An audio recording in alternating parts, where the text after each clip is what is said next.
I am here. Kirk, reporting for duty. That's what they call me. How are you? Nice to meet you. Thanks for having us. Us? Well, our game. Or me. Is there someone with you? No, thanks for having me. You're not expecting trouble, are you? Not quite. Any trouble with security? Unfortunately. You do? Yeah. Wow. Like what kind? You know, security. Well, I'm sorry that you have to do that, but that's the price of fame. And boy, I mean, man, you're everywhere. You're we have like the new It Boy of podcasts. No, it's true. We have different jihadis that want to kill me. The purple-haired jihadis, the woke guys. Well, they kill me. They want to kill me just as bad. Probably. Oh, they really do. No, you've been very outspoken on the woke stuff. Big time. Oh, yes. I mean, and they, just the way within a religion, they hate their own apostates more. I would say they hate me more because I'm supposed to like get on the short bus to Crazy Town with them, and I won't. And yet I'm still a liberal and still like, you know, I mean, we probably could argue all day about Donald Trump and what he's doing, which I'm not down with. But, you know, it's always the people who are closest who think, oh, gosh, you shouldn't have, you're a traitor somehow. I was going to ask, is it because they thought you were one of them and that... I am one of them. They're not one of me. Okay. It's the liberals who have... So they've left you, not you left them. Yeah, well, I feel like there's... Liberal and woke are two completely different things. It was the theme of my last stand-up special that I just did a few months ago. And it's basically... I mean, it wasn't the whole special, of course, but it was a large part of it devoted to that, to proving that case that, you know, what liberals believe, woke is something completely different. It's very often the opposite of it. You know, liberalism is let's live in a colorblind society. That's the goal. Woke's goal is we see race everywhere. Race obsession. Yes. Okay. So that's not liberal. You changed. Liberal is there a two-state solution. Woke is river to the sea. Okay. So just don't take my word and say you're that. You took this and took it to. You got off the F train, you fell asleep, and you got off the 20 stops too far, and don't blame me for that. Drink? No, I'm good, thank you. You don't drink? No. Or smoke pot? No. And you're married and super Christian. We're going to get along great. You know, this is going to just be perfect. But can I just ask you, because I want to find out a lot about you, because you're obviously a super bright guy, but you do think that I have the right to live completely opposite than you do. I think you can get as drunk as you'd like. And you're that kind of an American, right? You're not forcing your opinions as. I'm not here to say you can't. What are you talking about? No, okay. So you think pot should be legal? That's a complicated. Oh, I have a very unpopular view on pot. You know, can I tell you my case on pot? Please do. It's not the depression that it might be causing or the fact that it might be hurting kids' brains. It's the smell. It's the stench that drives me crazy. Yeah, it's not hurting their brains. I mean, kids shouldn't do it. Of course, kids shouldn't. It definitely didn't hurt my brain. But let me ask, do you think that more teenagers are doing pot today or that before legalization or after legalization? You know what? Do you think usage rates are going up or down? I don't know the answer. Oh, you'll be fascinated by this because, you know, I'm not married, so I go out. So sometimes I'm out with like people who are a great deal younger than me. I don't know how they get in my group, but they do. And so I've been to sometimes parties like the Hollywood parties. And this is probably not most of America exactly this way, but I wouldn't be surprised if it's that different. And first of all, in this town, it's all run by like the Nepo babies. The Nepo babies, the trust fund kids, is all these little 22-year-old The J.B. Pritzker types. Well, I'm kidding. No, I'm sure. I know who you mean. The governor of Illinois. Yeah, he inherited the Hyatt. Oh, sure. You know, well, Nepo baby. We invented Nepo baby out here. Okay, but yes, it's everywhere now, even on the Lakers. Hey, that's real privilege there. You know, you got some privilege if you can get. Well, okay. I don't want. I want LeBron mad at me like he is at my friend Stephen A. But I mean, that is you know. But the point is that. When you go out to these, I've been to these parties where like it's a bunch of 22-year-old kids and none of them are smoking pot. Why? They're on real drugs. Pot's so like my generation. It's like I couldn't find pot at one of these parties. I was the only, they were asking me for it. The few kids who wanted, they take They've Like got psychedelics or correct. mushrooms, Yeah. LSD. Okay. Oh, ketamine, whatever. Oh, ketamine, that has some medicinal Molly, property, but not at a party. I They're mean, it's all ingested before they even leave the house. So that's where the good news, parents, your kids aren't on pot. yeah, but they're on way worse, I think. they're on a big trip. So, but do you think that since we've legalized, less teenagers are doing, like 13, 14, 15-year-olds?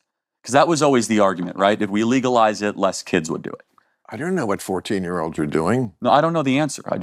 That's my story, and I'm sticking to it.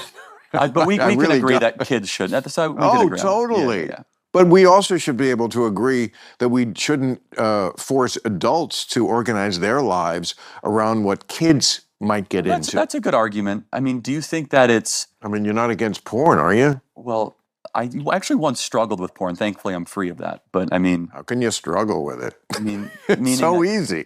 Well, you could grow addicted to it. I mean, it can... I know, I was kidding. No, but no, I mean, yeah, I don't have that issue anymore, thankfully. But I would ask the question, though, like, do you think since the legalization of marijuana in LA, it's made it a better or worse place to live? Or just it hasn't changed at all?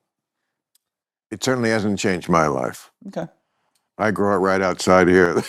Do you think the quality of life has gone up or down? Well, I don't know, but that's not really the relevant question, is it? Even if there is a deleterious effect, there is too many things we do, and we would not use that as a reason to prescribe our basic freedoms. Should people, I mean, be able to do drugs should people outside, like on the street, or? No, definitely not on the street. Okay, so there are some limits. Of course, there are limits. Yeah. Yes, and maybe of certain drugs, or certain drugs should be by prescription, as we do with pharmaceutical drugs. You know, but certainly pot is more benign than alcohol. I mean, I could give you the stats on that. We all know that. Is it health food? No, I'm not crazy like some of my hippie friends are, trying to portray it as something that's actually good for your lungs. But I don't think it's a trade-off. When you're an adult, you have the right to make trade-offs. Trade-offs is the essence of life. I'm going to have this piece of cake tonight and be a little fatter tomorrow, or I'm not going to do that and feel better tomorrow. And we all make those choices on a daily basis with everything. Yes, have I probably cut off some years of my life, maybe with pot? Who knows? I may have increased them because it helped me. Certainly made me richer.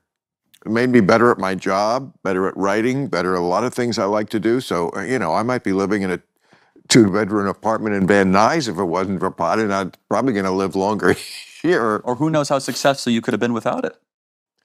That's true too. That is true too. Do you think there's any merit to the argument that the pot has more THC and is more intense than it was 30, 40 years ago? It's so hard. I don't know. I hear these things and... Oh, I hear those things too, and I'm sure that's true, because once it became as commercialized as it has, of course you're going to try to maximize the potency of it. Just because the customer comes back, just like a restaurant is not interested in your health. They're interested in making the food selling more product, delicious as they can, and addictive, so you come back to that restaurant. So, but it's so hard for me to tell you because I've been smoking for 50 years, and I'm different. Who knows what I was thinking? I mean, I remember when I first smoked, we would just sit in the car and laugh at nothing for an hour. That doesn't happen anymore. So my guess is the pot is stronger, but my resistance is weaker. Okay. Anyway, it's, people think I'm some sort of giant pothead. I've always been very circumspect about my pot smoking. Mm-hmm. I mean, I don't smoke every day. The most I smoke is right here, once a week. I like to be in party mode when I'm with someone I'm getting to know. This is one of the joys of my life. Mm-hmm. And, I understand that it doesn't connect with some people, or make some people paranoid or something, but other people, it's just, some people like a scotch, and some people like blah, blah, blah, and some people like complete sobriety. If that's your thing, that's fine. But to me, the most interesting place I can ever travel is inside my own mind, and drugs do help you get there. Do you think all hard drugs should be illegal? Like heroin? Illegal? No. I mean, well, heroin, is there any uses for it? I mean, Like for what San Francisco did, they pseudo legalized it, right? I mean, they said, hey, we're going to make it easier for you to do heroin. no, we shouldn't make it easier. That's crazy. Where they had drug injection sites, basically, Yeah, right? that's so silly. No, I know, but that was a I public know. policy position of Seattle, Portland, and San Francisco. That's the low-lying fruit for you right wing. No, that's a question. No, but isn't it? I want to create. It's the low-lying fruit. It's like no. Sure, it's a right, it's a boundary. I want to create a boundary. And you're right. You know, I mean, again, I'm for picking that fruit too. It's silly to help drug addicts be drug addicts and keep them on the street. It's stupid to keep homeless on the street. Oh, I totally agree. There's another way. Liberals are different than the woke. The liberal thing forever was, for compassion's sake, get them off the street. That's not the woke version. Their version is they're an endangered species. Don't touch them in their natural habitat, living under a bridge. Let them defecate. Let them do whatever they want. It's their thing. And, you know, I mean, there should be nothing more basic than a government claiming the streets. The streets are for the citizens. Then it's not to live in.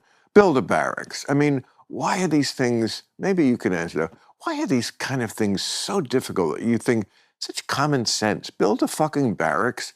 I know homeless people say they don't want to live there. You don't have a choice. Oh, we'll get robbed there. Hire security. It's pennies on the dollar.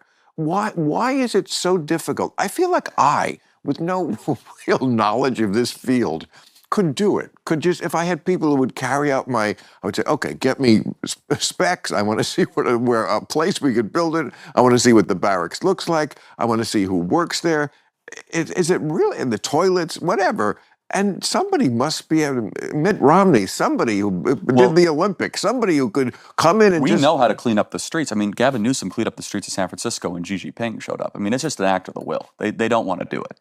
Right, like when they get the whores off the street, when the mayor is like doing one of those cleanup. Or like when the MLB All-Star game goes to Seattle, all of a sudden it's America's cleanest city. Right. So you're saying if we can do it that one day. Well, I'm saying it's an act of the will. It's all that it is. And look, woke, I won't even say left, woke philosophy is they don't really believe in private property. And at its core, why shouldn't someone be able to defecate on the side of the street? Who are you to judge? Well, that's not woke, yes, maybe. I'm saying woke, not even liberal. Right. I'm making that distinction, right, which I think is a fair distinction. That's another reason. Another one we can add to the list of woke is not liberal. I think left versus liberal or woke versus liberal is an important distinction. Right. I will say what makes you different is few liberals stand up to the woke. And few liberals are willing to stand up to woke. Absolutely. And few conservatives stand up to Trump. Fair enough. I mean, you can stand up or disagree, but I guess you could say the question, is Trump, woke is an ideology. Is Trump an ideology? I mean, he's a person. MAGA is an ideology. But I mean, I disagree with Trump on a lot of stuff. I mean, I don't think we should go to war with Iran. I think that'd be a big mistake. Also, when you get to, we're going to send homegrown American citizens to foreign prisons. Oh, so the thing he said, you mean? Homegrown. To Bukele. Americans. No, and if he were to do that, I wouldn't support it. Great. But I think that is a one-liner that he gave to Bukele. I think that is, you met the man. Yes. Do you think he actually believes that? Like he would do that? It's worse if he does or would. It's still horrible that an American president would say that. Look me in the eye and tell me if Obama had said that, what your reaction would be. Wouldn't like it. Wouldn't like it. I think it would be a little more vitriolic than that. We'd be apoplectic. Upset. Okay. I'm finding out how honest you are, Charlie, and so far I think you're doing good, and I hope I'm doing good with you. Because if we don't have the honesty, we can't really, Look, but to be fair to the whole, topic in general, the outrage around deportations, as we've seen, these last couple of weeks, is like the American people voted for it. It's perfectly legal. Well, they didn't vote for. They did vote for mass deportations. People without any. I mean, so you mean that Maryland case is what you're talking about, right? The guy who they said MS-13 member. Well, there's no evidence that They did not present evidence. I mean, I don't really want to get into the weeds on this one because I got to do it on my show Friday, but the Supreme Court, I guess we have to get into the weeds. There's It's even new it's a evidence in the last couple of hours that I don't. You lead the conversation. You tell me how deep you want to go on it. none. Okay. I mean, but I hope that if it comes to light, let me button it up this way. I hope that if it does come to light, that there really is no evidence that this guy was a gang member, that he got swept up, which is very understandable. That when you do a sweep, when you're doing big things, yes, nothing is going to go perfect. But if it does come to light, I would hope that some Republicans have the spine to say, yeah, that's not right. This guy should not be there. I mean, the Bill of Rights, it's pretty clear that you can't just disappear people without any sort of trial. Well, but sorry to interrupt. And deportation is not the same thing as sending someone to a prison. But you are allowed to deport under the Alien Enemies Act. Correct. Someone who is part of a recognized terrorist organization, which MS-13 is pretty close to a terrorist organization. Yeah. Okay. I mean, you're bending all these words. And he's not an American citizzen. We got to acknowledge that. No, absolutely right? not. So that's important. But he wasn't here illegally either. No, he was. Illegally. Yeah, the Maryland man. As long as we're not talking about two different cases. We're talking about Garcia. Yes, yeah. He was an illegal immigrant to the country. I thought he was waiting for asylum. Well, you could be illegal waiting for asylum. I see. So so they could deport him. That's right. Yes. But we never did it, but to a prison. It's an edge case. I acknowledge it's on the edge. Okay, good. No, but the edge is, so there's three ways you can deport people. It could be the Alien Enemies Act of 1798. It can be used only 3 times. That's fine, but hey, look, and you quote the First Amendment all the time. That's from 1787, right? So old things are important. No, I'm just saying, just because it's old. That's been used more than 3 times. Fair enough, but just because things are old doesn't mean, and I'm not saying you're using that talking point, but some people are trying to invalidate it just because it's old. Well, it's also expedited release. They're trying to invalidate it because it doesn't really apply to this, that it's stretching. I mean, how is MS-13 not a terrorist organization? Yeah, I mean, you can make or that. Tren de Aragua. I mean, organized because terrorism really is a political movement. It means terrorizing the civilian population to achieve a political goal. These guys just want to grab your locket. It's a little more than that. A lot more than that. Look, I've said that all this stuff I don't like about Trump, I did it in my piece the other week when I was talking about the meeting at the White House, that no, he was tweeting about me. I've never liked anything. No, check the tape. There are things I like. And one thing I liked was that the police have their morale back maybe now. And, when you live in a city, it's not a good thing when the police lose their morale because they feel like they've been painted with a broad brush, which they were after 2020, and they're like, okay, and I've been very critical of the cops when I think they did bad things, but do I think that it's a racist, attack squad? It's not. There's issues. There's always issues in everything. In big organizations. And, when you insult the cops, they have a way of kind of brooding about it. And it's just not a good place to be when you're a city dweller. And so, I don't want to be killed by a gang member because they do random killings, just as gang initiation so they can get the fucking teardrop under their eye. Mm-hmm. Okay, I want to be someone's teardrop tattoo, rando out to dinner. So I get it. These are the things that lost the Democrats the election. 100%. You got to take care of this shit. And there's real Americans that die. I mean, Rachel Morin, Laken Riley. There's real, Jocelyn. Well, probably not at greater rates than are killed by regular Americans. That's debated, but let's just put that aside. They shouldn't be here. And so none of those murders should have happened, right? And so, anyway, back to the core question. Does the president have the ability to remove illegals that have come here under an enemy gang? Of course he does. Yeah, he has the power given to him by that law. So, you're 31. What's your background? I'm going to have to Larry Kingness. You know what? Like Larry King used to just famously, and I love Larry. I did a show a billion times. He was a legend. Yeah, I never met him. And his thing was like, I don't prepare. I'm like the regular guy who just wants to know. He's curious about this person, so I don't know. So I ask the questions that this person would ask. Mm-hmm. You, Charlie Kirk, you're 31 years old. You're Jewish, right? No. Yeah, that's Muslim, actually. You're married? Yes, sir. How long have you been married? It will be 4 years in May. Wow. And kids? 2 kids, yeah. 2 kids already? Yeah. Well, we got to work. Now, Charlie, it shouldn't be work. That's all I'm going to say. I'm kidding. I know. It's an enjoyable work. It's okay. We got to the fun, I should say. And you're going to have more? God willing. Yeah. God willing. Right. Right. And you know, we don't see eye to eye on the religion thing. You know, but someone told me that. I got to tell you, you should see my movie Religion. I actually saw it. Oh, really? And to your credit, thank you. What you did on Islam was awesome.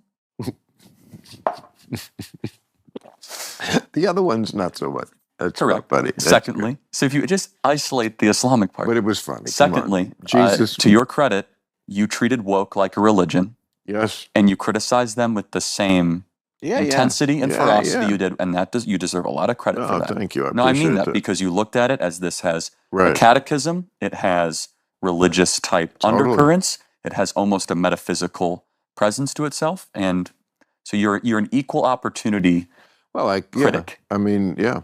And it's funny because the director of Religulous, Larry Charles, and I had dinner about a year ago, and I suggested, and of course it went nowhere because we're both too old to like really act on it. But I said, people keep asking me, and I'm sure him also, to do Religulous too. But when they say it, they think we're going to, now we're going to go to India and make fun of the Hindus. And I'm like, I'm not doing that. Okay, I'm not going to India, and the Hindus aren't that funny.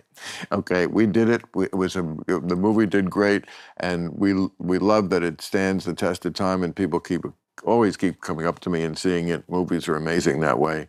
But I said, somebody gave me a great idea. Why don't we do Religulous too? But the religion is wokeness. Oh. And then that's what I was suggested. And I said, yeah, but then you're going to have to do the right side of it too, because that's also a religion. Christian nationalism. I mean, come on. Your boys, some of the people I think you're fond of, they mix religion and politics in a way that I think is not according to the Constitution. But I have to tell you, I'll give you a lot of credit. I saw a video of yours where you were talking about how Christy the original documents were, which is, I mean, my view is that the founding fathers, we know a number of them were deists, mostly that was their religion, but you did, and you have your facts down. I mean, you can spiel when you get on a subject like this. I got the shtick down. You really do.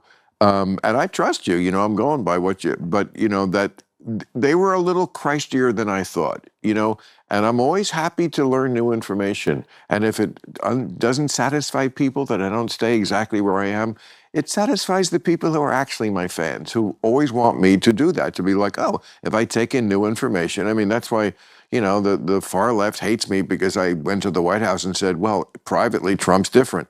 And good for you for saying that. And I didn't give an inch on anything I believe. I confronted him on things that I think, he probably maybe never hears from anybody else. But that's not good enough for them because, they had to. But no, if you take in new information, just tell me.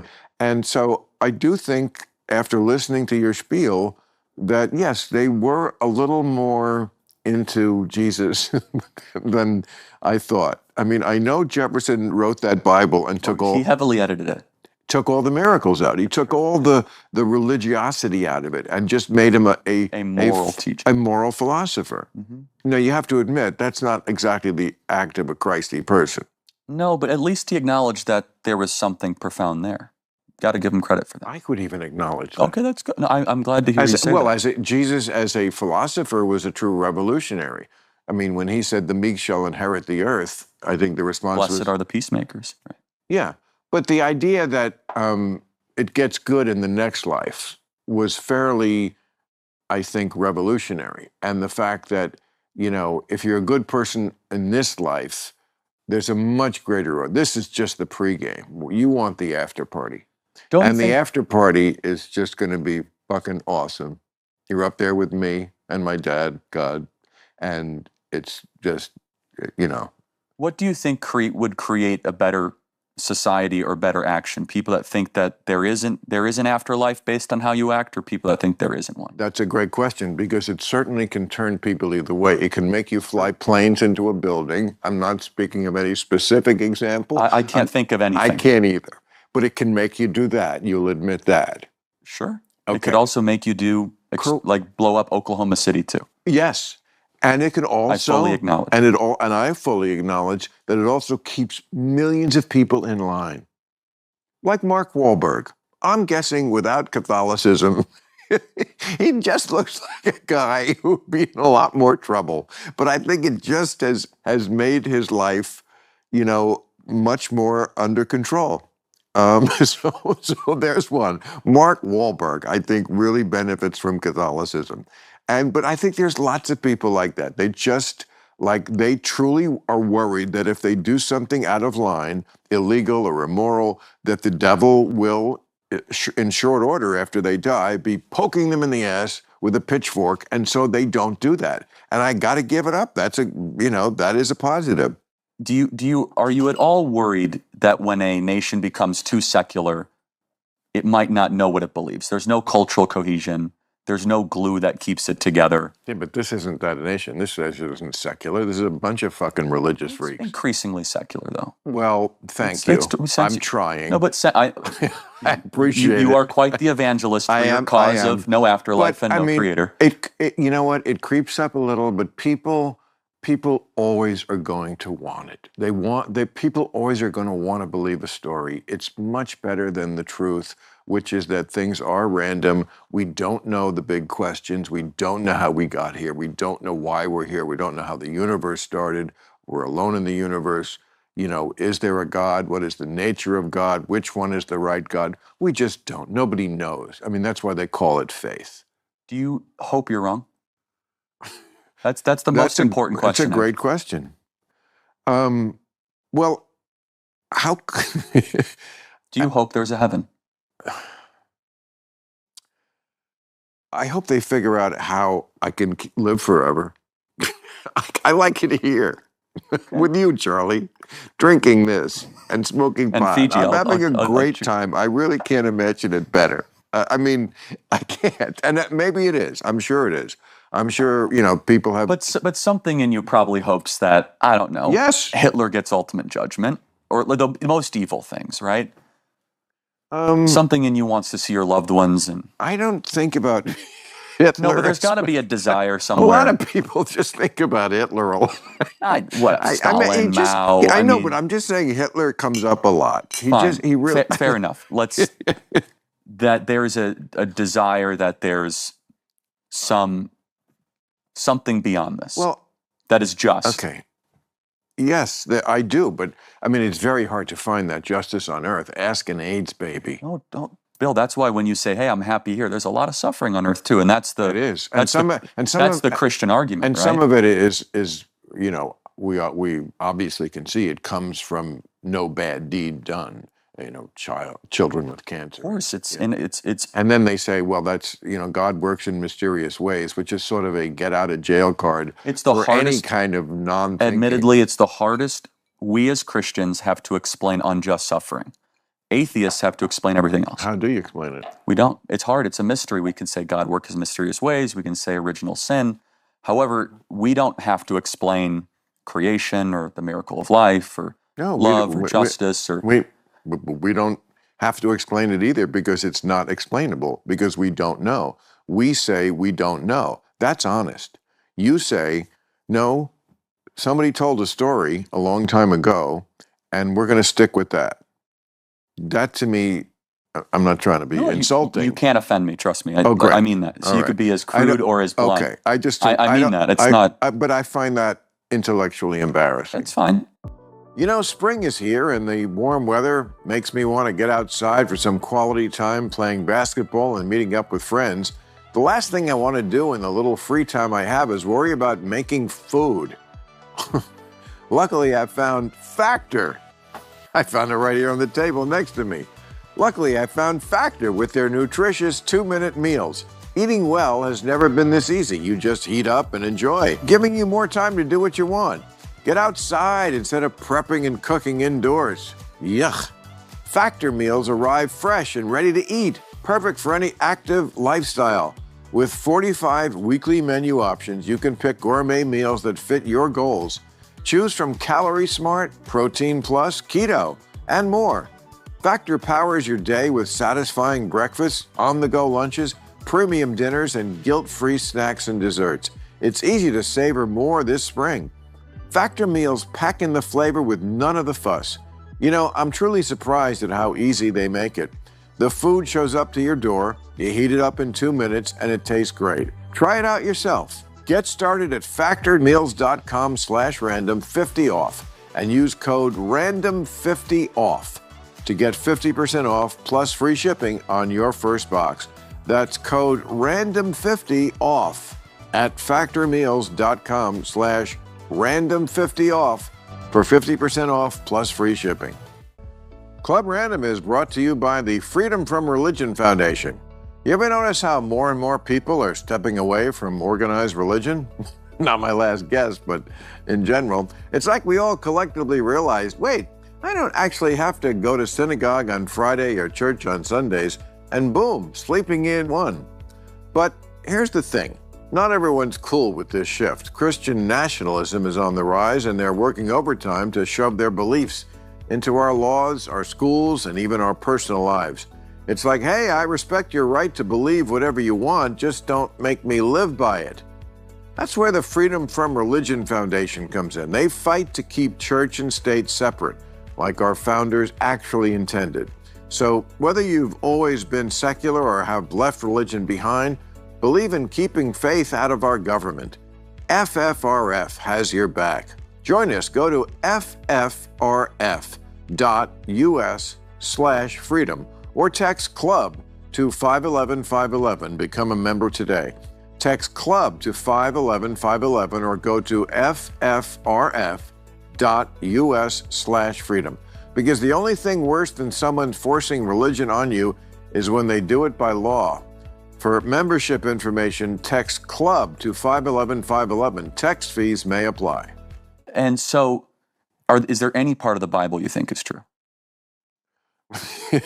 Well, no, it's true. an important question. Well, meaning, like when they were documenting King David, like was King David a real figure? There are shards of it that are, I'm sure. So Jesus was a real person. Well, that we don't know. That is not a definitive. Okay, it really is not. Like take Paul. We both agree Paul was legit and a real person. Paul was a Jew, persecuted Jews, and then had his, road to Damascus moment. Why would he do that? Except for the fact that he's crazy or like delusional. What incentive would Paul have to do that? Rich, ruling class, gave up everything. You're saying to me, is there never a case of human delusion or mass delusion or people can be? Why there's suicide cults? Of course there are. No, I acknowledge that. The human capacity to believe what's not true, to believe what you want to believe, is infinite. I mean, you are literally the person I'm talking about at the very beginning of the movie Religulous, because the very first scene, I'm sitting in the car and I'm saying, the movie is not a spiritual quest. I mean, that's what we told them, so they'd sign the release. The movie is me saying, I don't know how it could be that so many intelligent people can wall off a part of their mind and believe in something that part of their mind must know is not true. That's the question I'm going for in Religulous. And like, you're obviously a super smart guy. Well, and respectfully, go ahead, sure. And I don't want to insult you on that. And I appreciate you saying that. No, I mean, Bill, have you seen me go to college campuses? There's nothing that can but you understand my question, right? Interestingly, ironically, I have the same struggle. I don't know how somebody as intelligent as you, and I'm not trying to offend you, cannot believe in a virgin hold birth? On, time out, hold on. All of that takes faith, I acknowledge, but that all of the fine-tuning of our universe, if any of those fine-tunings were off, a famous scientist... Some of them are off. A famous scientist said to believe that the universe and the earth in its current composition was an act of randomness would believe that a hurricane would go through a junkyard and assemble a 737 flight-ready Boeing. He's wrong. Okay, that's fine, but there are so many fine-tuning aspects to our existence that I think defy the idea that this is all randomness and all chance. Now, You know, that's not logical. You're well- saying because I don't know the answer, I'm going to assume the answer must be that a divine intervention did it. That's not really Well, a scientific way of looking at it. The teleological view, not the cosmological view, is that all of these fine-tunings, when layered up one after the other, it defies, I think, reason to think that this is just a roll of the dice. That when you see a baby come into the world, when you see how we naturally heal, even consciousness itself, I think, is a pretty miraculous thing. To think that's all just a bunch of happy accidents, I think it's more rational to think that that's a byproduct of design. You're saying some prime mover made it so these things happen. I would say if a prime mover could do that, why don't skip all the suffering and why don't you just get us to where we're the perfect thing? Why you need things, I don't know, but okay, the perfect being right away. We're somehow on this journey to being, completely immortal and healthy, I guess, and completely moral and don't fuck each other up and don't have sex with children and all the bad things we do. All the evil of our world. Yeah, right? all the evil and the Holocaust. And why go through all that if you are a prime mover? I assume that means you can do anything and just get us right to the end. And then we can just, what? Why? Just a bunch of us walking around being perfect? I mean, why is that interesting to a God? The whole thing just don't make sense. So that's a separate question, though, of whether or not there is something behind our existence. I mean, so we believe that the universe started with a Big Bang. Do you agree with that? Yeah, but that's not the beginning of things. That's just the beginning of what the known universe is. The big question is what was before that. And we believe it's a being, a God. That's always, that's a constant. And look, I mean, the misnomer about atheism is that we say, oh, there's no God. No, we just say we don't know. As Richard Dawkins always says, there's theism, which is belief in gods.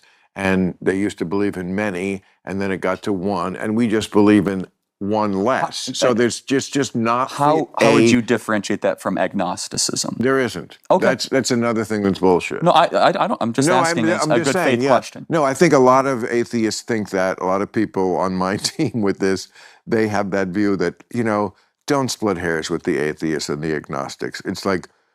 We're on some part of, I don't know, and I'll never know, so I really don't think about it a lot. I don't get up for church. I try to be a good person because I just think intrinsically it's good for society. It's good for me to be a good person as much as I can. And I don't need the threat of the pitchfork in the ass to do it. Can I ask a question? So how but you even acknowledge, though, that some people act better if they feel as if they'll be judged eternally. Totally. Okay, no, that's a big admission. But yes. How do you think society best determines what is good? That's a great question. I mean, isn't that what government is always wrestling with?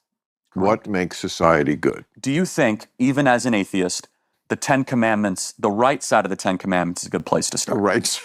Well, because the left side, I think you'd have a big problem, right? I have a problem with 8 of the 10 because only 2 of them are laws. You got a problem with 8 of the 10? 2 of them are laws. Only 2. What do you mean? Don't kill. And don't steal. Okay. And don't steal.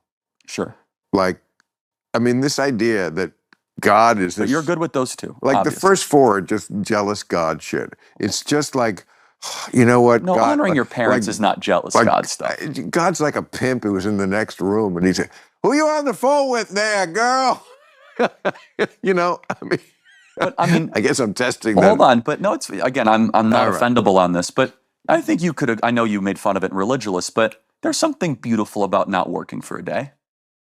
Oh, I mean, like honoring the Sabbath. A week is even better. But the Sabbath. No, I mean the Sabbath but is slowing down and saying that we're not I know, going to toil for a day. But do you need? Why would you need a religion to get to that? Why would you need a religion to? Hey, let's not kill each other and take a day off. Like again, I don't need a threat or a carrot for that. It's just so intrinsic. It sort of reminds me of the beginning of the Declaration of Independence. If it's intrinsic, then why is it that a lot of countries that don't have Christianity struggle to come to these realizations? That, for example, communist China. Again, no Hitler analogies, right? Under Mao, which was resolutely atheist, right? Resolutely. Yeah, I mean. Well, no, I did a monologue in Religulous. They might have Confucianism underlying it. I did a monologue in Religulous about that very subject, which is the people who say, "Oh, Bill, these atheistic societies like North Korea," and no, those kind of societies, they just replaced the leader of the country for a god. They are not atheistic. When you look at what the North Korean people believe about Kim Jong-un, it's a deification. I mean, I completely the agree. same shit that when he was born, winter turned to spring. He'll be immortal in the heavens. The first time he played golf, he got 11 holes in one. He invented the hamburger. That's more improbable than a virgin birth. It is. It really is. So we agree. I'm not making this up, but they believe that. So don't tell me North Korea is atheistic. They're not atheistic. But there is in China at least, and of course in the Soviet Union, there was a anti-Christian movement, very hardcore. Okay, so I guess what code, and I'm not saying this sarcastically, what book do you think is best for humanity to live by? I say the Bible. What would you say? No, it's an important philosophical question. Right? I have a book called Not the Bible. I'm not kidding. There's literally... So not loving your neighbor and not helping them. No. There's a lot of good stuff there. Okay, but again... let me tell you why I'm asking. Well, you're cherry picking. Come on, Charlie. The story of the Bible is one of love and redemption. There's a lot in the Bible. It is. It's a story of love. The Old Testament? Well, the entire arc of the Bible is a story of love and a need for humans' redemption. Well, that's a charitable way of looking at it, and that's in there. There's a lot of things in there because it's a giant anthology over centuries of many different writers. There is a lot in the Bible. It wasn't written by God, right? There's a book of the Bible I think you'd love. What? Song of Solomon. Song of Solomon. Crosby, Stills, and Nash? Song of Solomon's all about sex. I know. It is? Yeah. Quote it. Can't. It's not appropriate. No. What? No. It's too dirty for a podcast. It literally is about how a husband and wife can grow intimate to one another, and there's. Can you tell me that? Can you give me the cheat sheet on that one? I'm telling you, the Bible has wisdom in ways you might never imagine, Bill. But no, what I'm getting at though is that this is not a gotcha or sarcasm. I mean this, humanity will seek to find a book. They'll seek to find a code to live by. Well, okay. And I think it's incumbent on atheists to tell us what that should be. I agree with the first part of that. Humanity will seek to find. Seek to know. That's Aristotle's first. Well, seek to find something that mollifies their feelings. That's different than knowing. No, they don't really care about knowing. They care about mollifying their feelings. I feel empty. What will make me feel better? This book that purports to have answers it couldn't possibly have. But it does make me feel better because now I don't have to wonder about things that are very problematic to worry about. Like, how did I get here? And what does it all mean? And why do, kids get fucking cancer when they're 2 for no reason? I don't have an answer. Right, I know. I'm just saying. And I acknowledge this book has the answers to that question. Don't ask. Okay? Don't ask. A, and B, God works in mysterious ways, and that's the end of it. Go to your room. I think it's a little deeper than that. But it is. I mean, it is deeper. Of course, it's that, hey, why are we here? Why were we created? But fair enough. I do want to know, though, but what? I don't got it for you. We don't have it, and we don't claim to have it. But that's a big problem, though. And let me pause, because the Bible was the document, as you acknowledged, that our founders read and believed, that built this beautiful society that you and I both love. And I think it's treading on dangerous if we want to, A, cut our roots without an alternative, Because if we cut our roots, then we get all this other counterfeit stuff of wokeism and all this postmodernist garbage. So our contention is, let's go back to where we came from. You know who Eugene O'Neill is? No? Eugene O'Neill? No. Oh, wow. Kids today. A giant of American literature, theater. A Long Day's Journey into Night. Have you heard of that play? Never heard of Long Day's Journey into Night? You kids, what are they doing with you in school? I never went to college, Bill. This is the problem. Okay.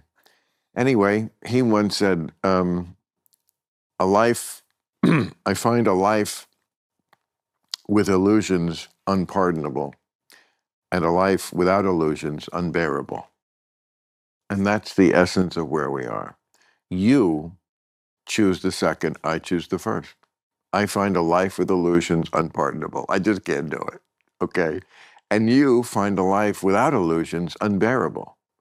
And the fact that we can, I think, come to this moment where we go, okay, that's you, type A, I'm Totally. type B, and still be friends. I have full. To me, this is the future of where this country has to go. And nothing you have said has offended me in the slightest. And I mean that. appreciate It's not that. And I appreciate that.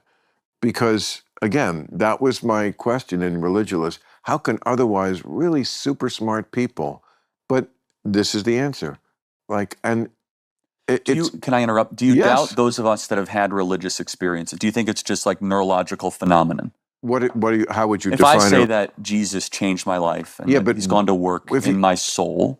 Okay, but was he like did he jump in the car with you at the drive-through? But okay. It's what you said, a religious experience. I have to ask how much that is. There was a moment where I realized that I'm not all that I would ever want to be, that I fall short of the glory of God's wish. And when was this? When I was in 5th grade, actually. Believe it or not. Fifth grade? Yeah. Really? Yeah. That's when I gave my life to the Lord. You were thinking about this shit in 5th grade? Amazingly. I went to Christian school. So you don't see that as indoctrination? Well, I actually went to a private school previously, but they didn't force it on us, to their credit. No, but you said you were in a Christian school. Yeah. Okay, you're 10.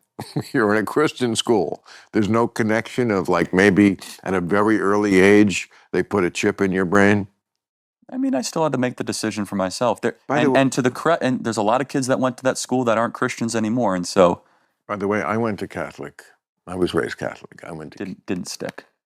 I had the opposite reaction to catechism, which was the religious training we would go to on Sunday morning, where you would learn how to be a good Catholic, and it just really turned me off to the whole. Was it too forceful, too legalistic? Like I all mean, of it. It was just a giant. I mean, I was used to a room with 20 kids in it at regular school. And then on Sunday, there's like 60 kids, and they're from different schools. And they're just like, and the nuns were like mean because you got 60 kids you don't really know. You have to like, and of course they're mean to begin with, to like get them in order. And they scared you and they yelled at you and they hit you with a ruler on the knuckles. I'm from that era where they still like fucking hit you on the.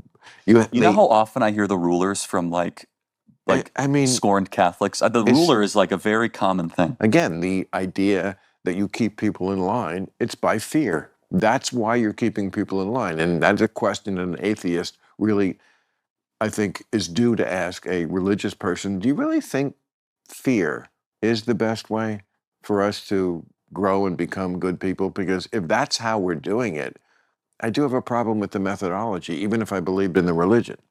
I hear that from a lot of people that were raised Catholic, and no, I do. I'm sorry, it's true. It's so true about the Catholic thing. I'm sorry. No, you're right. I didn't mean to, did I do an exorcism or something? Trust me, like, trust me, we have a whole highlight reel of spit takes. It's the highlight of any show. If the guest doesn't if I can make Bill Maher laugh, if the guest doesn't make me do a spit take, we consider that it's a failure. But you did, so go on. But yes, Catholics, yes, that's exactly who you would hear that from. It's an underemphasis on grace. And grace. Yeah. What is grace? It's such a vague term. So justice is getting what you deserve. Which Me personally? Anyone, yeah. We believe all humanity deserves damnation and judgment. Tough stuff. And it started in the garden. It's tough. Garden? Oh, you believe in the garden? Mm-hmm. You believe in the Old Testament shit? Oh, yeah. No, I'm one of those Christians. like 6,000 years old thing. Not necessarily.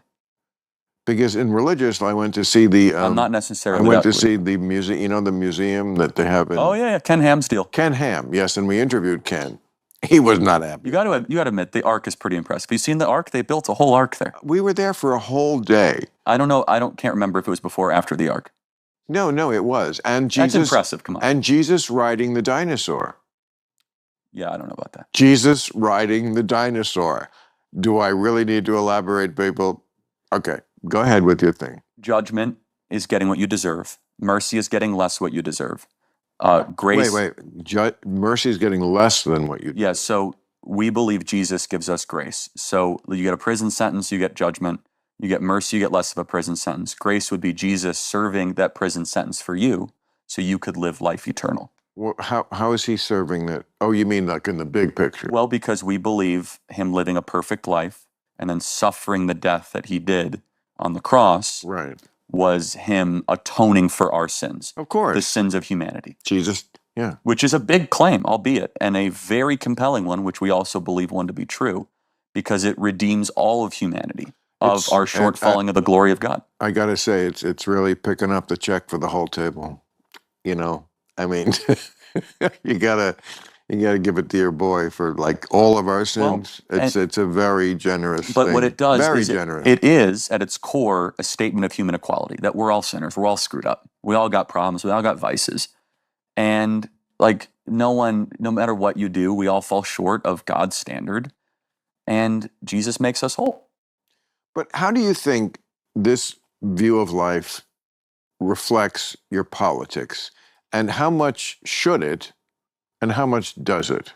So, look at me, big pothead just turned into a real interviewer. I love it. It's a Larry King.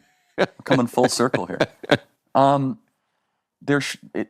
You and I both agree it's very difficult to have separation of morality and state. Correct. So my morals come from the Bible. Right. And that definitely influences my public policy decisions. Mine come from Playboy After Dark. Is that a problem? It's a little bit different than, let's just say, the Book of Deuteronomy. Oh, well, that's full of crazy shit. Oh, okay, yeah. The Book of Deuteronomy? Well, there's some good that's stuff the in one, there. But that's the... I love the Lord your God with all your heart, soul, strength, and mind. That's good. Yeah, also, like, no poking in the wrong hole. You're going to have to ask gay. A rabbinic Jew about that. Well, I think it's Deuteronomy that that's Leviticus. Has the do not lie with another man. Right. Yeah, that's Leviticus 19. Yeah. No, and that is wrong. Thou shalt not lie with another man. Do not lie to another man. Because if you lie to a gay man, you are going to pay for it. That's rough stuff. But lie with another man, that should be everybody's right, don't you think? Personally, yeah, you have a right to do what you would like to do personally, yeah. With another person. But I, as a Christian, do not believe that would be holy. I think it would be sinful. Yeah. But that's a personal I don't want to get too deep, but that's a personal theological. No, we need to get a little deeper into this because it's so important just to understand. Well, let me ask you what you believe. I believe that some people, a decided minority, maybe 1 out of 20, probably, for whatever reason, that nature, this perfect nature that you describe as perfect. Well, it was designed perfect. It's all screwed up now. Okay.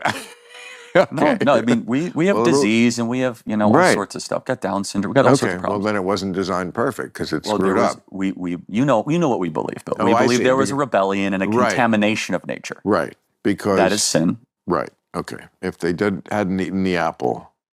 Well, we actually don't know it's an apple, but yes, it's inferred. Whatever it very well could have been a mango. Well, I know. No, don't get me started on mangoes. So, as they say in West Hollywood, there's nothing like having a mango in your mouth. It's George Costanza's favorite fruit, but yes. So, but oh damn! Now, what was the point? You were talking. I don't know. Tell me something about Deuteronomy. Oh, homosexuality is that you want to talk? Homosexuality. As we're keeping it on the lighter topics. Thank you. So about 1 out of 20 people, maybe even 1 out of 10. I don't know. And then people will say there's a spectrum. Maybe there's that too. Of course, there is. Some people are like, what the kids call zesty. Not gay, but kind of on the waiting list. Okay. But let's say just gay. Like people who are just not attracted to the opposite sex, they're attracted and want to have sex with people of their own sex. Would you agree that that happens in nature? Yeah, of course it does. Yes, It does. there are instances of species in the animal kingdom that do that. Absolutely. I Right. acknowledge this. And we are in the animal kingdom. Mhm. In fact, we're number one with a bullet. Okay, so given that we both agree that that's a phenomenon that exists, There's other things that happen in nature that aren't so good too. But just yes, that's correct. like on a par with this, Well, no, I'm just saying, just to say that it happens in the species of the animal kingdom doesn't make it necessarily morally okay. but what's immoral about fucking in the ass? What I don't understand why the ass in itself, ipso facto, is immoral. It's just an ass. And the fact that some people want to fuck in there, I've done a million jokes about it. I don't get that. I mean, it's where the shit comes out. I just don't get it. I'd find, if I was gay, I'd find another way.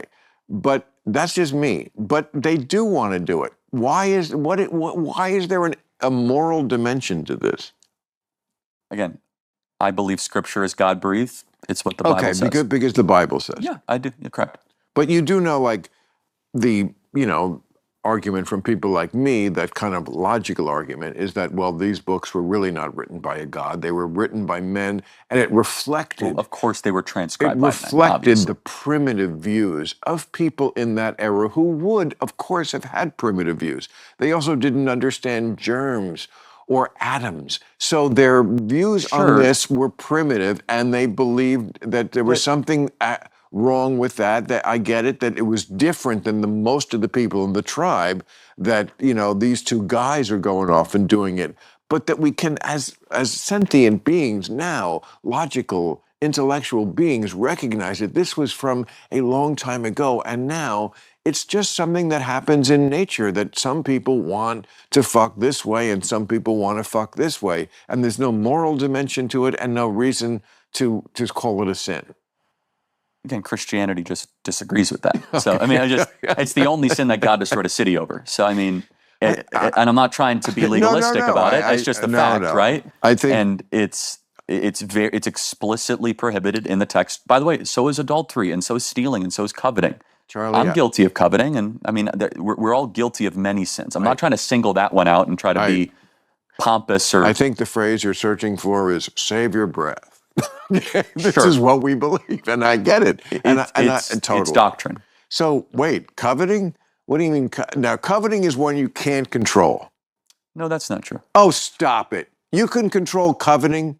It's like saying you can control, if I say don't ever think of a pink elephant, you will think of a pink elephant. It's a little bit more than thinking, we would say, in the interpretation of coveting. It's to the place where you become obsessed. Oh. It takes your being. No. Oh, no. That's coveting? I thought coveting was just wanting something you don't have. No, that's, of course, you can't regulate every thought that you have, but coveting gets to the place where it becomes your identity of obsession. Well, let me tell you why, because it says do not covet a specific thing. Your neighbor's wife, your donkey. So it's like a very specific thing. So, for example, if someone says, I want to be I can't stand Bill Maher. I want to be a comedian as successful as Bill Maher, and it becomes their identity. I don't think that's good. I think it ruins your soul. I think you would agree with that too. You know people like that. Don't give them any ideas. No, come on. I mean, they're already there, Charlie. But people that are consumed with jealousy, and that's what we would say coveting is. Not just like, oh, don't think of the pink elephant. I'm not here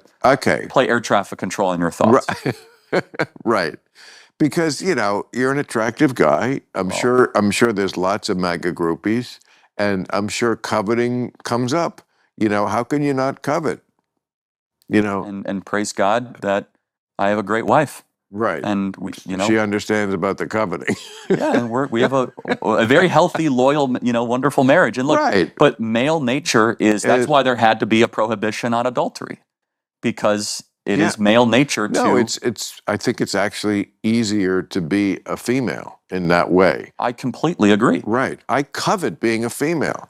I wouldn't go that. I wouldn't go that far. But how wrong is that? No, and again, good on you for being a liberal that acknowledges male-female distinctions. What a concept, right? Oh, of course. I mean, of all the low-lying fruit that the Democrats just like hand the Republicans to win elections. That's the one. You know, it's so funny. I joked around with my team the other day. I said, are they really going to just let us win every national election on this no men and female sports thing? Right. Like, they can't surrender on this one issue. It's so ridiculous. It's a 90-10 issue. Yeah. There's 890 medals and trophies of men winning these competitions. You lost Gavin Newsom on this. Okay? Take that as a hint, right? I mean, I think you were I was the one that asked the question. Right. Yeah. No, And he that's said, issue of fairness, all that. Well, that's what I started to say when you sat down. You're everywhere now. You're Gavin Newsom, everybody's podcast. And you know, look, I always say this, everybody's a monster till you talk to them. Not to say that there aren't some people who probably are monsters, but like, I mean, I've yet to find the horror show that is you. So let me Keep looking, Bill. No, I want to. You got you got to keep going. I do. I want You to. gotta So tell dig me, deeper. cut me some slack because we're friends now, right? Right. We really are. Absolutely. Okay. So just cut to the chase. What is it that the 10% who hate me? Oh yeah. Tell me what they are wanting me to press you on now. What is the thing that presses their buttons the most about why you're an incorrigible dick? I don't even think you would agree with their accusations. But I just want to know what it is. They would say I'm hateful. They would say I'm a bigot. They would say that I'm a xenophobe. Those are the contentions But that I get. based on what things that you've said specifically? I mean, I believe that transgenderism is a mental disorder, as it was, diagnosed in the. So you don't think any people are like born, quote unquote, in the wrong body? No, I don't agree. No? I think people might think they are born in a different body, but I believe it to be a mental disorder, as most of clinicians did up until the last 5 or 10 years. Well, this is another one where the woke hates me. I mean, I did a whole thing on how I think, and we do disagree on this, by the way, because I do think there is such a thing as being born in the wrong body. But I said what's going on in the country is what I would call entrapment, because entrapment by legal means is when you suggest to people something they really wouldn't have done anyway. And I use the example of the Liberty Seven, the 7 African-American gentlemen in Miami who were planning to blow up the Sears Tower. They were not. The FBI came in to 7 people who were probably had good reason to be discontented with America and said, wouldn't it be great if we blew up the Sears Tower in Chicago for Allah? And they were like, yeah. And they didn't even have a gun. That's entrapment. And I think, or the Gretchen Whitmer kidnapping case, similar. Yeah. No, that's real. No, that's legit. Kidnapping. No, that was entrapment. So she really wasn't? No, that was an FBI entrapment then. Absolutely. It was. Oh yeah, it was like 5 feds and 2 guys. Anyway, right. we don't have to. For the record, I'm not acknowledging that I agree with that because I don't know if in the comments you guys can agree or disagree. I'm just acknowledging that I respect Charlie Kirk enough to look into whether that is, and it could be true because I say it all the time. I don't believe anybody. Like you just lost my trust. All media, right, left, very few people. Do I'm right there with you. Do I have like? Okay, I hear what you're saying. Now I have to go vet it. Hilariously, more people that I know that are center left now say I think Trump is not a monster because Bill Maher of what he said. On anything else. Well, I didn't exactly say that. Well, no, you said not a crazy person lives in the White House. That was what you said. Right. And you said he was respectful and gregarious. Yes. Right? I said not a crazy, but a person who acts crazy on the public stage. Those are 2 different things, though. I know, but that's what matters. I also said it doesn't matter what he does in a private dinner with a comedian. What matters is who he's on the world stage. What bothers me about the critiques I get is that they don't acknowledge the points I myself made. Fair enough. Let me ask you. No, I don't mean you. No. But would you prefer him to be crazy in private or crazy in public? I'm not saying he's crazy. I just took it as a positive, and I said this also. I took it as a positive that at least there is this other person that I see that is undeniable. And again, for all the people who we're losing truth. Yes, I was one of the first to say that. We are losing truth. Okay, but I told you the truth. That's all I did. I went there and I told the truth of what happened. Would you? And good for you. And they would prefer that I had lied. Did you sign the Bill Maher Accords? It was like exactly. It was like the ratification of a treaty. But he signed that piece. I thought that was hilarious. It is hilarious. It's like you guys were negotiating. First of all, the thing I did was so fucking funny. You give me a little credit to sign the thing? No, but the whole piece First of I all, did on my show was I hysterical. thought it was terrific. Yeah, it was funny. And honestly, good for President Trump for hosting you. And right. he had the magnanimity to do that, right? And listening. And again, the reason why I was the perfect choice for this was because nobody had been harder on him. So it was a real Nixon to China thing. And by the way, if you don't know what Nixon to China means, you probably shouldn't be commenting on political matters to begin with, right. my critical friends. What your meeting, I thought, was a great window into the whole liberal world that shows the Donald Trump that I know and that I've gotten to know, which is, and I just thought it was hilarious when he was, asking you about Iran, right? He'll ask anybody about anything. He loves asking people's opinion. He listens more than he talks. Right. He'll solicit opinions. I know it blows people's minds when we say this. Well, it also blows our minds because then he doesn't do the right thing. Sometimes he does. Sometimes he does. The embassy to Jerusalem. I gave that whole list. I also gave the list of things that are horrible: disappearing people and ignoring judges and gutting the government with glee. This tariff thing that even the conservative press has turned off on. So, yeah, it was just honest down the line on both sides. Do you feel? I told you what I saw, and good for you. And didn't. And I just told this to Harvey Levin on his show. I'm proud. I looked him in the eye and said, "You're scaring people." I'm proud. I looked him in the eye and said, "How did he react to that?" I said, I'm not. I know, but see, that's the thing. I said that the night I gave it. I said, "You're scaring people. Why do you want to scare your own citizens so much?" And I know everybody wants to know what he said. And the truth is, I don't remember. But it wasn't. What kind of drugs were you guys doing that night? But it wasn't okay. I'll stop. Okay, then you would have rememred. That I would have remembered. So I have no illusions that my dinner with Donald Trump is going to change the nation. But to the haters, it's just like, as opposed to what?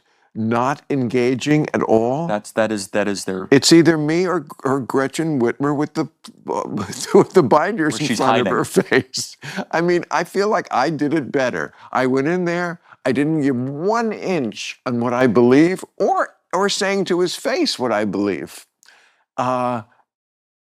But I told the truth about how he's different in private. Do you think what do you think about the idea?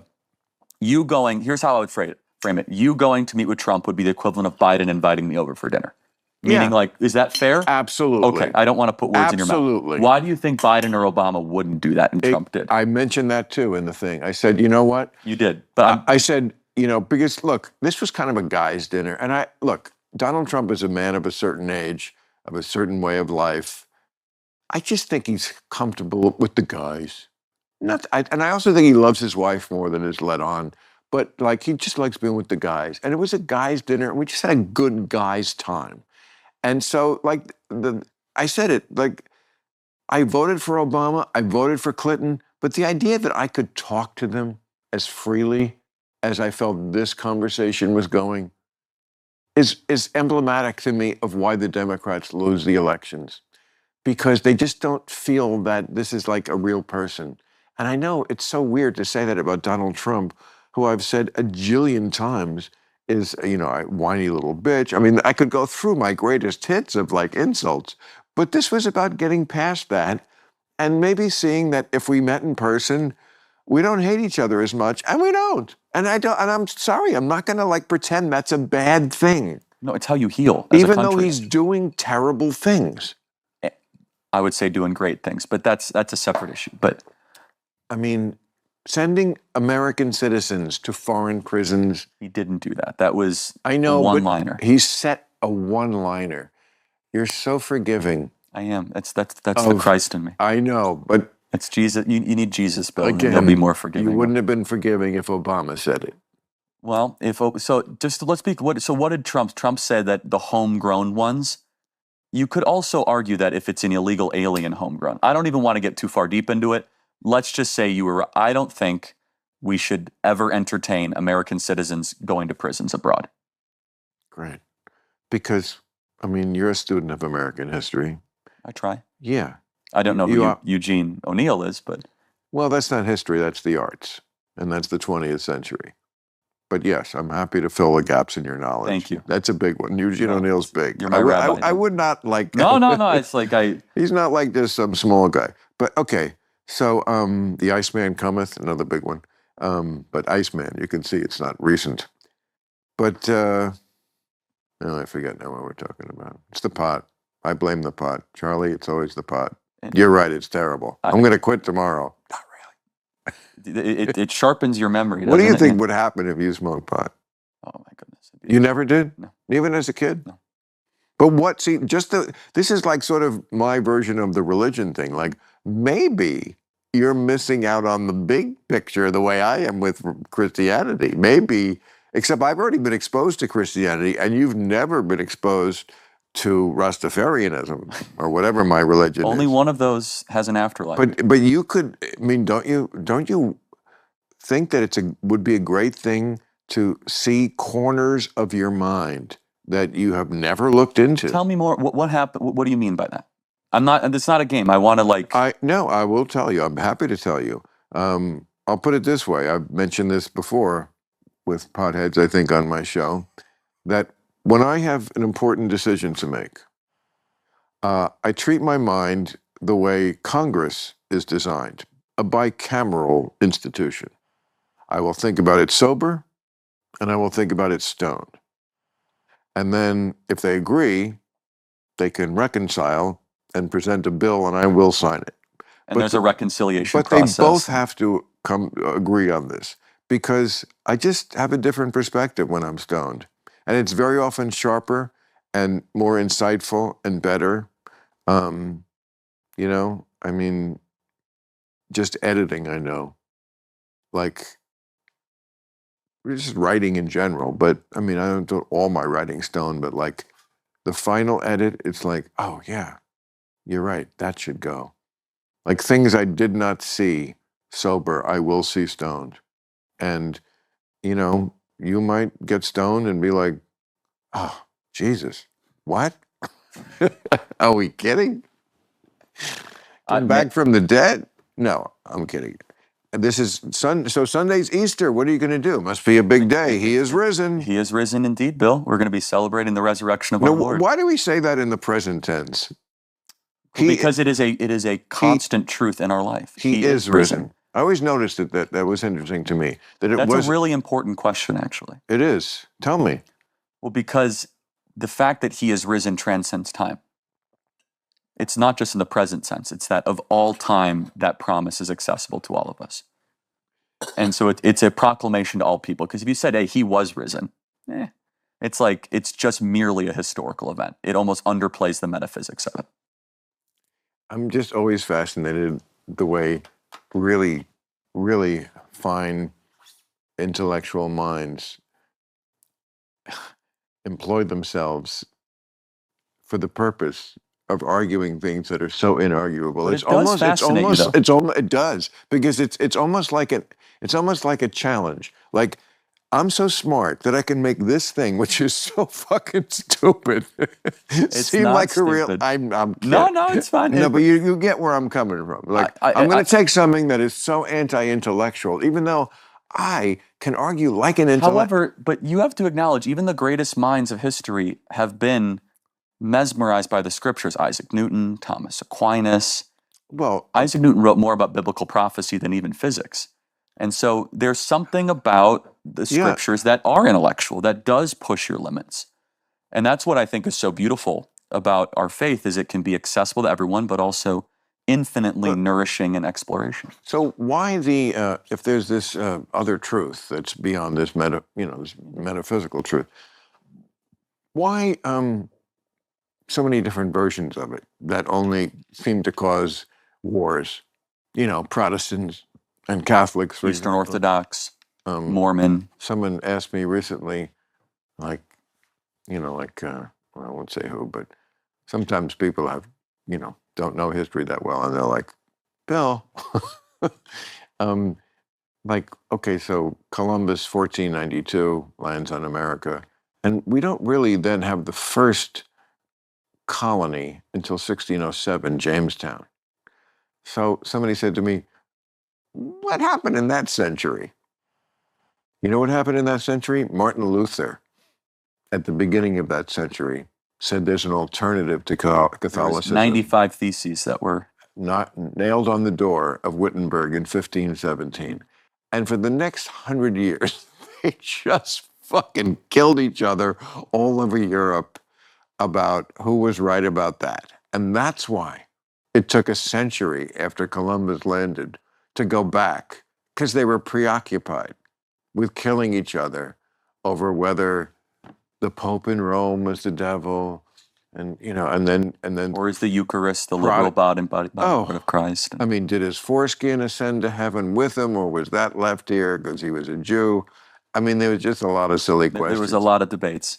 Arianism, remember that from the Sure, yeah, or dualism or modalism, Right. or I mean, the whole, But the how do we come to Trinitarianism as a whole? I find the first few centuries of Christianity the most fascinating Tell me, part. why? Well, because they were deciding on it. Yeah. I mean, Christianity, for you non-history majors, Christ dies in 33, of course, and then it wasn't until 3 centuries later, around Council of Nicaea. well, that's even later, but the 330, I think, or maybe that was when the Emperor Constantine That declared. he convened Okay. the Council of Nicaea. Right, okay. So that's when Christianity becomes the official religion of the Roman Yep. Empire. And- So it took 300 years. And that's when it- the Nicene Creed was created. Right. And in those 300 years, There were a ton of debates. first it was like, Christianity was just persecuted.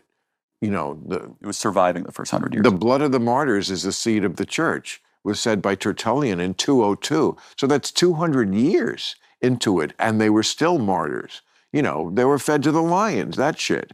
And then slowly it catches on. The idea that it gets good in the afterlife was very attractive to an empire that was like a lot of slaves. If you're a slave, this is a good deal. And so finally in 330, it becomes the official religion. And then you have the church fathers, Ambrose, Augustine of Hippo. Augustine, right, and Jerome, and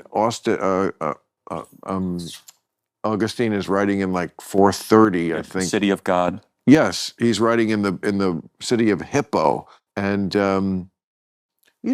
just the way I don't want to call them exactly press agents, but kind of the way they formed the idea of the church in those early centuries. It was something that needed. Well, it needed decisions to be made, because our answer would be, which I don't think you'll find overly persuasive. See, I was going to do it right when you were swallowing.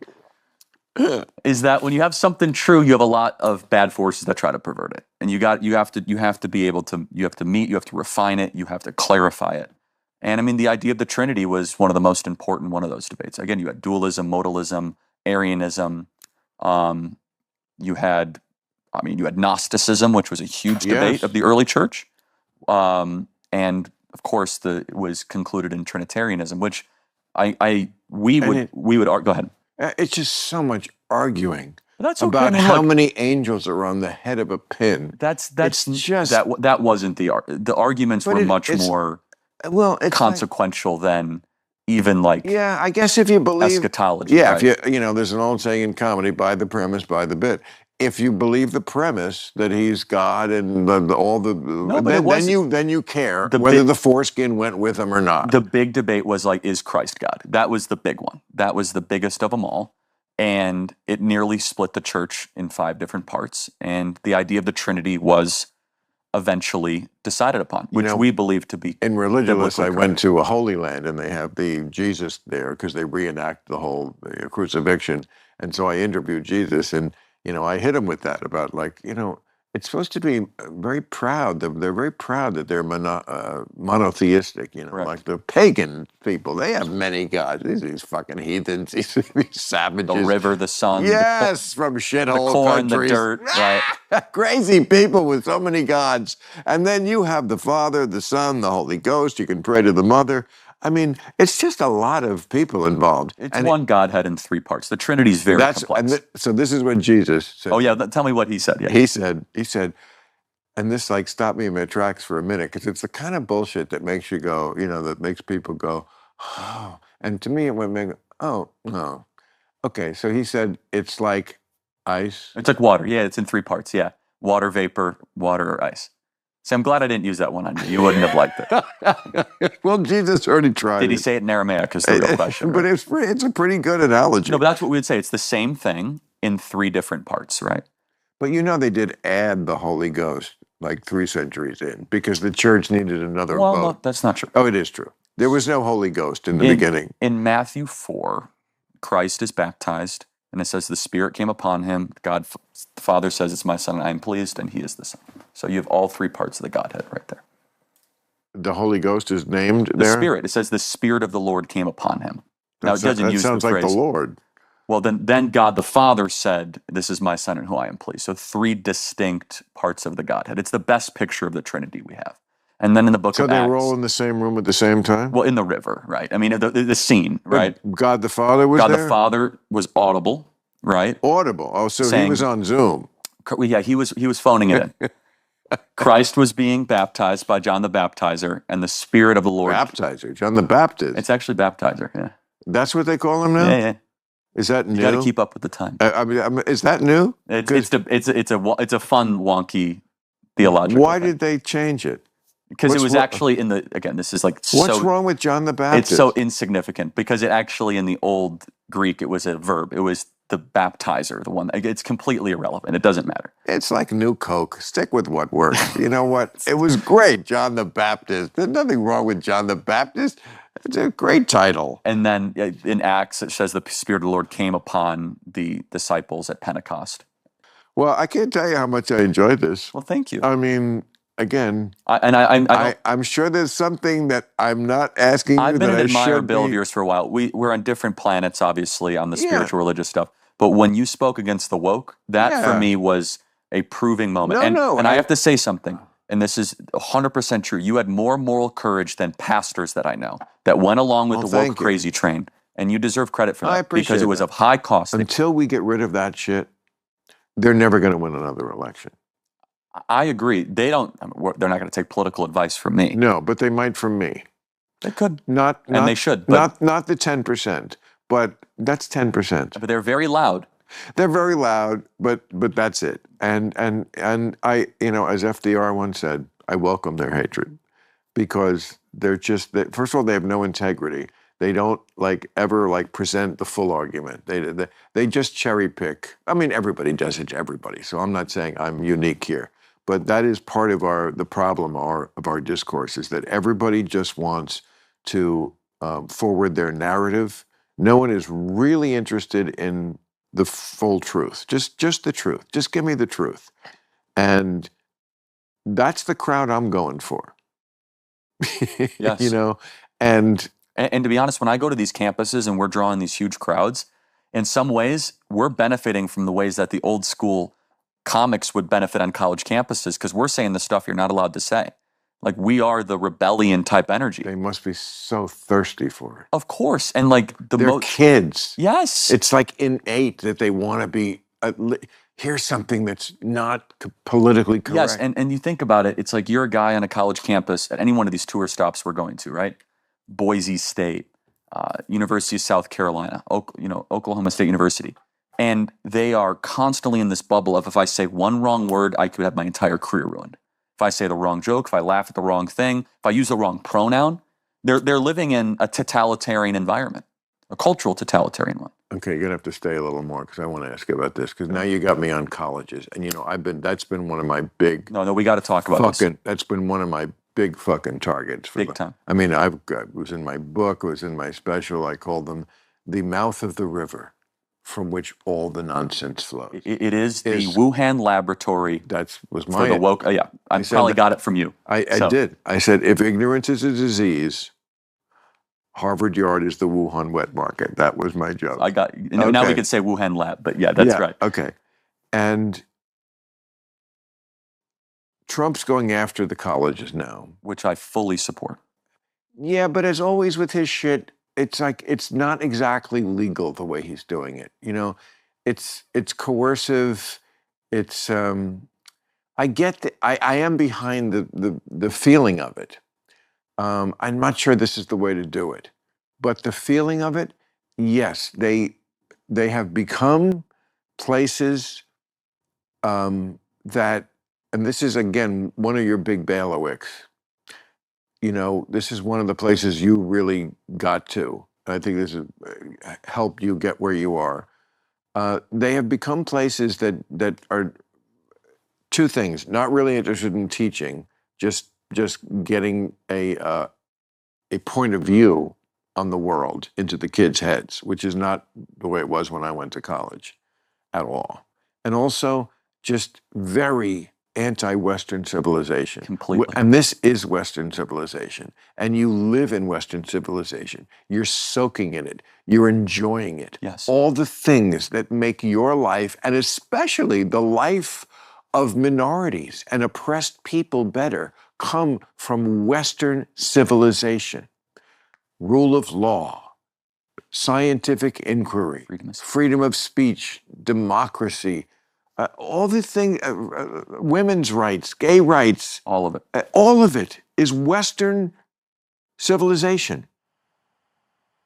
And the question is, how do you like extirpate that from universities without, I mean, going after the research money? It has nothing to do with this. It does and it doesn't. I mean, so first of all, you're right. Let's just start with our agreement.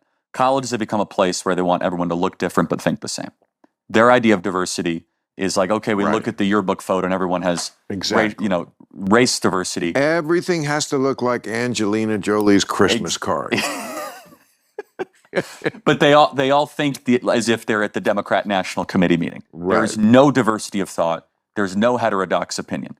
They tried to get Western civilization taught at Stanford. You know this story. Well over 15 to 20 years ago. And they removed it. They removed it from the core curriculum.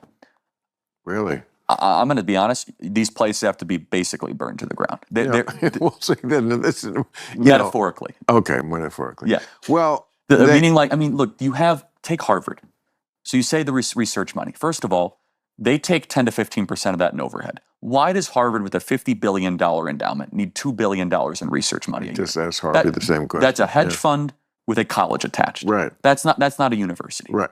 Right? I mean, that's something completely different. Stanford, $40 billion endowment. Yale, $35 billion endowment. And look, some of this research is awesome. And I got to agree with you. Some of it, they should do a case-by-case basis. But a lot of it, though, is this woke stuff that would like take your breath away. I mean, research into transgender mice. I mean, it was just the U.S. taxpayer dollars should be funding that. See, I called that out on my show. That was bullshit. It wasn't transgender. See, that worries me about you, Charlie. You seem to have swallowed that one whole like a snake does a mouse without looking into it. It was transgenic mice. Oh, I'm sorry. It was not, but it's hugely different. Transgender, that's just going along with what the mob thinks. It wasn't. He got it wrong, and no one was around to tell him that he got it wrong. He just went with it. Transgender. It wasn't transgender. It was transgenic. They were studying mice for health reasons, serious cancer-solving reasons. Nothing to do with transgender. So I stand corrected on that. Okay. But a lot of these universities have superfluous research departments that are bloated, and then go raise your own money for it. Is my position. If you want to go do this stuff, go raise your own money. No, of course. So as Christian as you are, you don't want us to be the Christian United States of America. I want to see the body politic become Christian, but I want the Constitution to be our North Star. Not by coercion. No, because that's not love, that's force. Okay. We as Christians believe you should voluntarily use your agency, give your life to Christ. And you and you think that someday we all will get on the train there? I don't know if I'm optimistic or pessimistic. I don't know. It's tough. The church rates are going down. Right. I mean, we're seeing a little bit of a plateauing there. Your side's been winning, Bill, the last 20 years. You're going to be tired of all the winning. That's all I'm going to say. But are you cheering for those church rates to go down? Yes. You think it would make the world a better place? I do. Has it made Europe better? The idea that you think we need Christianity as the pillar here to hold up this edifice, that I can't agree with. But I mean, think you could I think agree that there's a Christian inheritance that is unique. And that's Tom Holland's argument, who's an atheist. That's true. And that there's something we've inherited of these. Well, what we do know is that the ideas of the Enlightenment were ideas from people who were Christian. I mean, obviously Rousseau and John Locke and the people here in America. Newton was very Christian. Gave us Christian. I mean, Christianity to varying degrees. Again, deism. Again, Thomas Jefferson taking Jesus out of his miracles out of the Bible. So but that's the basic tradition. It is a Western tradition that we seem to have to always apologize for. I'm sorry. No, I'm not. No, I'm joking. But I'm no, saying, if America was 81% Christian or 81% Islamic, what's a better country? Yes, according to the ideals I believe in, if you think faith, I know you do, is the most important thing, but I happen to think freedom is the most important thing. Personal liberty, again, human rights, rule of law, scientific inquiry, democracy, freedom of speech, all these things which are absent much more in those societies than the society I live in. Totally. All right, Charlie. Okay. Charlie. Bill, thank you. That was a pleasure. Real